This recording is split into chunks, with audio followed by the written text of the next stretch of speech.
Bonjour à tous. Exceptionnellement, et en raison de l'importance de l'actualité et de la gravité des événements, vous me retrouvez donc en studio. Pas de samedi chez vous aujourd'hui.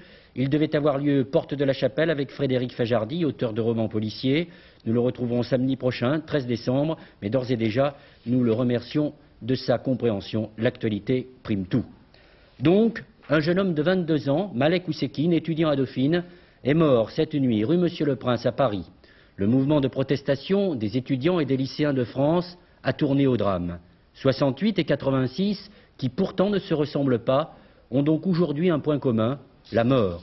Plusieurs témoins ont vu la scène dramatique et mettent en cause le comportement de la police. La nuit terrible du quartier latin, par Nicolas Jacobs, Patrick Voix et François Cornet.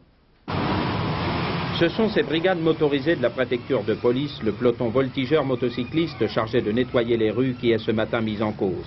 Sur chaque moto, en majorité tout-terrain, capable de se faufiler partout et de grimper facilement sur les trottoirs, deux hommes, l'un pilote, l'autre est armé d'une matraque. L'objectif de l'unité, commandée par un officier de police, est de surprendre, d'intervenir très vite dans un quartier contre les casseurs et d'impressionner le plus possible l'adversaire pour le déstabiliser.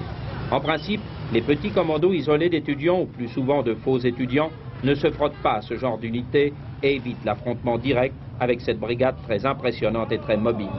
Dans le feu de l'action, il y a malheureusement parfois des bavures, des claques ou des coups de matraque qui pleuvent sur des gens qui n'ont souvent rien à voir avec les casseurs. Que s'est-il passé la nuit dernière, rue Monsieur-le-Prince, dans le 6e arrondissement? Un groupe de manifestants repliés sur le quartier latin après l'évacuation dans le calme de la Sorbonne par les forces de l'ordre dresse des barricades et incendie les voitures à l'angle de la rue de Vaugirard et de la rue Monsieur-le-Prince. Une patrouille motorisée intervient pour dégager la rue. C'est au moment de cette intervention qu'un jeune homme de 22 ans, Malek Oussekine, étudiant à Dauphine et né à Versailles, va trouver la mort malgré les efforts des sauveteurs pour le réanimer. Arrêt cardiaque consécutif aux coups portés par les policiers, arrêt cardiaque dû à la peur.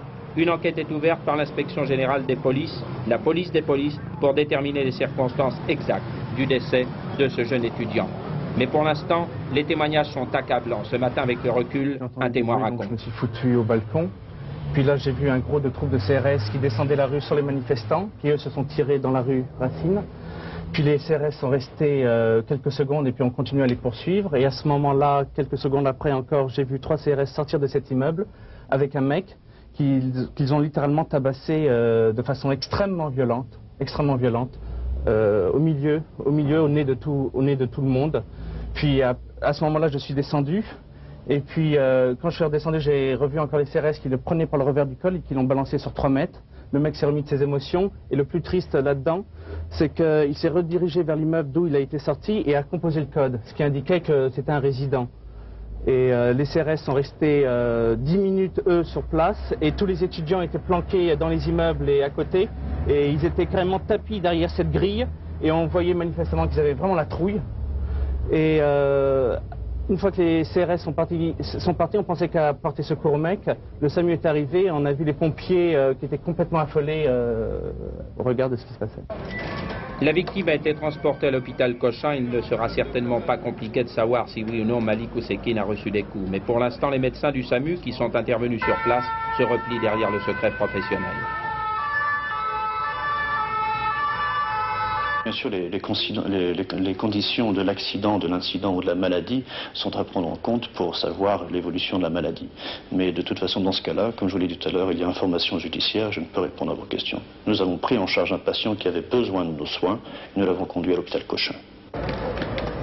Tout pourtant avait été prévu la nuit dernière pour éviter ce genre d'incident violent. La Sorbonne avait été évacuée en douceur, en souplesse par les CRS.